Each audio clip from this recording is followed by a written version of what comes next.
Hi, it's Megan. I have chapter 11 to my YouTube novel Masks here now, and Mo is taking a nap in the background. I've had terrible computer issues today, and then also camera issues. So if I don't make it through this, or if I seem tired or whatever else, that's why.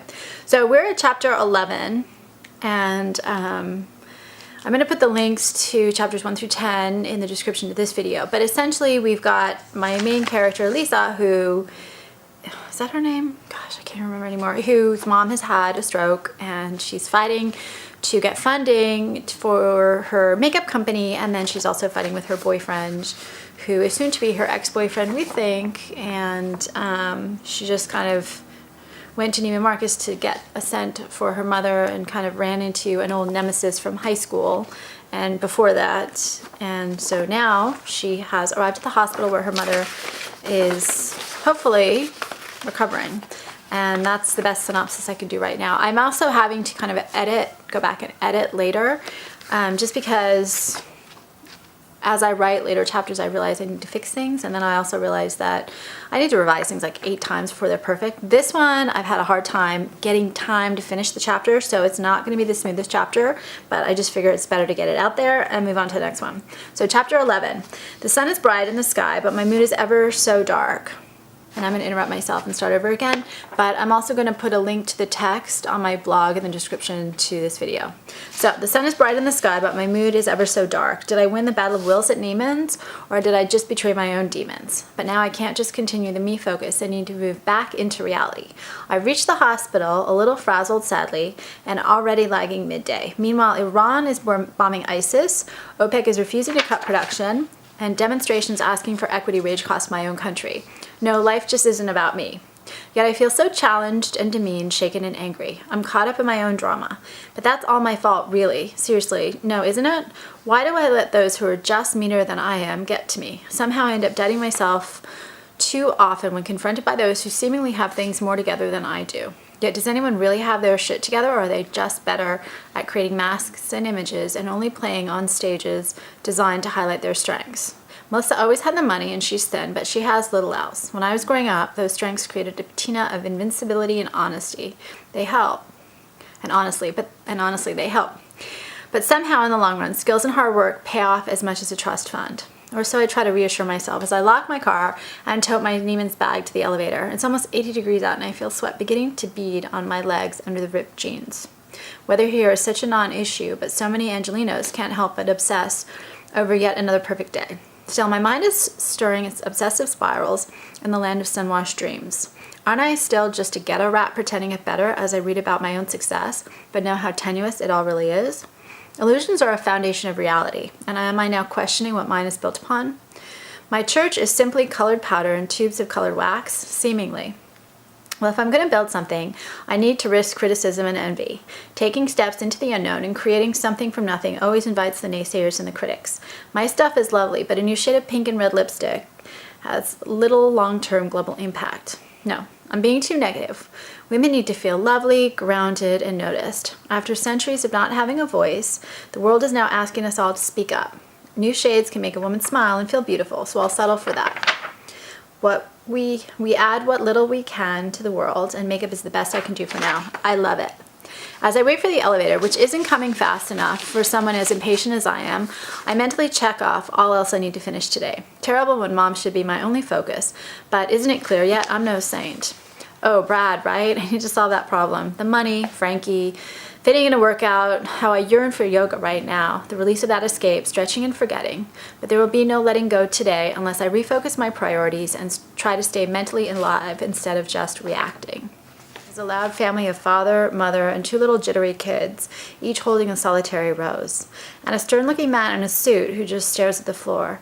I turn my back to them all and watch the doors shut. Heading up, my floor arrives in an instant of creaking upward movement. As I'm exiting the elevator and entering the long gray corridor, I glance over at the nurse's station just as my phone rings. The number that pops up on caller ID is Jill's, my best friend. Pick up the call here, on the hospital corridor, or skip it until later. I make a rushed decision. Hello, I say into the phone. I'm at the hospital. I'm about to visit my mom. Stroke, I finish. On the other end of the phone, I hear Jill inhale deeply. "I'm sorry," she says. These fluorescent lights again cast their harsh glow and I turn away. I feel a stab of guilt. Jill and Cora adore each other, so perhaps I should have called yesterday and given Jill the option of visiting Mom. Cora would have enjoyed our mutual friend who can always make her laugh. Standing by the elevator, I see the nurses glance over, watching me, the noisy disruptor in their stale castle. I try to smile back, but feel so fake that I know it's a lackluster effort at best. My head begins to hurt, that alcohol from last night shaken up with the added stress. "Maybe this isn't a good time," Jill says. "I'm sorry about your mom." I hear her pause, and about to tell her that I need to go, but then she begins to speak again, a little shaky but firm. "I didn't want to tell you this," she continues, "but last night I went to sushi and saw Brad with Frankie," that's Lisa's assistant, "and they were holding hands, kissing. Sorry, and for the timing, but you need to know." Yes, I need to know. Yet that sixth sense this morning warned me, didn't it, that Frankie shouldn't know Brad's schedule, and his cancellations during the week were becoming more frequent. But what a slap in the face that he canceled sushi with me to take Frankie, my vegan assistant. "I'm shockingly not surprised," is my first response. I lean against the wall and want this day to end, even though it's only still after 11 o'clock. I'd stopped into the office before coming to the hospital, changing plans a little as the fear over money hit me on my way out the door after talking to Ron. The phone calls seemingly worked. I was surprised to get some serious interest from a few investors Brad had steered me from. Did he really just want the opportunity for himself, regardless of what outcome was best for me? Seemingly, yes. Right now, I just ached on so many levels, and I still had so much work today regardless. "Sorry," Jill repeats. "Can I come and see Cora?" I'll tell her the room number and then I need to go, reassuring her that she did the right thing. I need to know the details about my horrible soon-to-be ex-boyfriend and about to get fired assistant. Can I fire Frankie for disloyalty and dating my boyfriend? I text my human resources person with a question before dropping my phone into the same oversized black bag and head to Mom's room. Pushing the door open, I can smell that awful sterile smell all hospitals have. Antiseptic and what else? Musty decay and death, hopelessness and desperation. With those happy thoughts, I see my delicate mom in her wiry cage of a bed, monitors on both sides. "Mom," I say as I study her, looking at what appears to be a Vogue. She glances up and gives me a weak smile. "I'm okay," she says, but I don't believe her denial. Mom looks tired. I rush to her and plant a quick kiss before unpacking my Neiman's bag. Then I listen to myself explaining the perfume and gift with purchase. Totally nonsense and not needing commentary that avoids the obvious questions about her health in the second stroke. "My favorite," she interrupts, holding her new youth dew. "Put some on for me, please," she asks. And looking at her, I note that again she hasn't bothered with makeup, though I've left her plenty. Silly, but that lack of a painted defensive face worries me more than anything else. Doesn't she have the energy? So I open the gift with purchase and then the eyeshadow compact. It's got a lovely soft mix of browns and pinks, which will look perfect on Mom with her cool undertones. She watches me and sets her Vogue aside. I'm worried as her eyes didn't light up when she saw the colors. That's how we pick up those subtle clues from those we love. People react in mostly predictable ways, and so when they under or overreact to a common situation, we get very telling clues as to what's really happening and that they aren't disclosing. Cora is still resting on her pillow and hasn't even reached for the shadows. She likes to swatch everything, but apparently not today. But I do watch her delicate wrist adjust the bed up, the slant of hospital bed at an angle so she can sit up. I hold out the palette so she can touch it, and I wait, wondering if she will. Her right hand is the only one that moves still, and I hate myself watching her so closely to see if her left side sags from the stroke. And I can see reflected in her eyes that she knows the questions playing in my mind, so I brush a strand of hair from her eyes and don't say anything. Cora reaches out and takes the shadow from me, using her left hand, but it shakes. I see defiance and fear in her eyes, but she wipes her right index finger across the darker brown that transfers to the cocoa color onto her left wrist. "You don't love him," she tells me, reminding me that while her body might be deteriorating, her mind is still sharp and she can surprise me at will. Why does she need to bring up Brad as well? I can't seem to escape reminders of the man I'm trying to avoid today. I've never been good at facing unpleasantness, and I can only foresee a whole bunch of it with him over the next few days or weeks. Seriously, my assistant, nauseating and inappropriate, and sadly snob that he is, Brad is probably just using her so she can't help his career directly. Oh no, I suddenly realize at the same time I note my mom's still razor-sharp eyes watching me hawk-like. He was getting information about Muse, her company, from Frankie. So he knows basically everything. I need to deal with that situation. But first I have Mom and need to focus on this crisis. Momentarily, I wonder if my brother put her up to this. Is my family conspiring against me to get rid of my jerky boyfriend? Cora is still staring. I know I say, then what else? She has known me since I was born and has heard every excuse I like to use repeatedly. I wasn't ready before to get rid of him, I continue, stuttering over my words. Sometimes I'm so weak, I finish. No, Cora says sharply. You've never been weak, but you use that as an excuse. He was easier than being alone. Mom is, of course, right. I liked being taken to dinner and having a sounding board. I like not being alone, and I sucked up his confidence. My business scares me more often than it doesn't, successful though it's been so far. In the shadowy room, I look back at her and try to decide how to respond.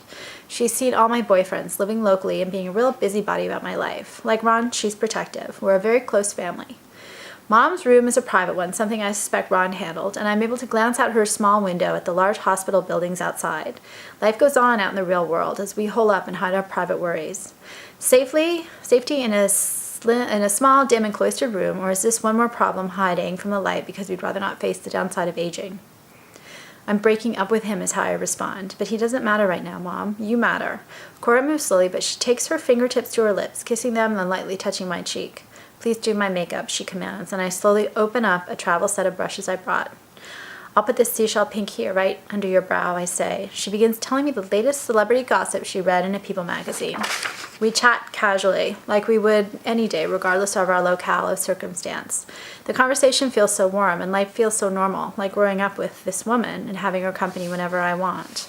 Life goes on like that, predictable, until one day it changes. This blush is a soft rose, perfect in this lighting, I say.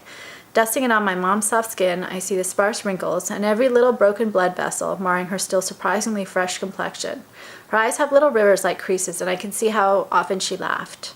Her forehead betrays those worried nights she tried to hide from the world. 2 lipsticks are included in the gift, so you pick, I say, just as the door begins to open. I turn. Perched on the corner of Mom's bed, makeup brush in hand, and products scattered around me. I'd even brought a small tin of my new Angel Powder Tester. I'm still perfecting the color, but decide now that I should name it Cora. I'll make a whole line of highlighters named after moms I know. They add such a glow, and we all need the warmth they share. Dr. Estes has arrived. He looks actually more rested now. Did he snap? Go home? Obviously he slept, and the rejuvenation suits him. He's still in scrubs, and I guess that's all he likely wears here. Cora, he says, his tone gentle but not condescending. I turn to watch her response. Yes, I'm still watching. She attempts to smile, and that's when I see a slight stag on the left side of her mouth. The difference is barely visible, more a sexy smirk than a full droop, but it also signifies the damage from her stroke. I shut my eyes for a minute, hiding again as they exchange pleasantries. The years have passed and we can never get them back. I take the youth dew and spray it in the air, letting the scent settle in me before I rejoin doctor and patient as they discuss options. Her vital signs and all else have stabilized, and she can check out of the hospital tomorrow. You'll stay with me, I say quickly. How can she take care of herself? What if she has another stroke and doesn't get to the hospital in time? No, Mom responds, and the door opens again, and Ron walks in as we turn to stare at him. Mom can check out tomorrow, and I want her to stay with me, I exclaim, and watch my brother nod, agreeing. And I said no, Mom states firmly again. I might be old, but I'm not senile, and I can decide what happens to me. She looks upset, but so does Ron, and I assume I do as well. We all watch Mom turn her back to us. One of the new lipsticks with purchase falls to the floor, and I swoop to pick it up. Can I speak to you both outside for a minute? Dr. Estes asks. We nod, and he goes to my mom's bed and puts a hand on her shoulder. Cora, I'll explain to them how the rules of the hospital work. You and I have already discussed it, so I don't think you need to hear them again. Okay with you? Yes, Mom says in her Elizabeth Taylor voice. Then she lowers her creaky bed to the flats of sleep. I'm going to rest, she adds. Ron and I exchange glances, then follow this young doctor out of the room. Both Ron and Dr. Estes are about the same height, and thus tall enough to look down on me. I have the sense that I'm about to be chastised for acting out of turn. I'm seriously not in the mood to deal with another hassle and being made to feel small for having an opinion. I've reached a breaking point of my own after the years with Brad and his light treatment. This is my issue, not the doctor's, so I try to be graceful responding to whatever he's about to say. Outside Mom's room, Dr. Estes gestures to a sitting area, and we head over to the small table and plastic chairs. My phone buzzes, and I glance quickly to see what the message is before the lecture starts. It could be work. We loved your cosmetics and purchased over $1,000 each at Neiman's. They said you have a fragrance line coming out soon, so can we host a launch party? The text is from Melissa, and I feel confused for having been so harsh earlier at the store. Over the years, we've never been friends, but having been in private school together for so long, by default, we're part of a close community. And I've been lucky enough to have support over the years when most needed. Really, I'm the one who feels like I don't belong. And that's the end of this chapter, and my battery's gonna die. And if you wanna hear the chapters before, the link will be in the description to this, along with a link to my blog with the actual text of this so you can read it instead of listening. Thank you very much, and please subscribe and watch. Bye-bye.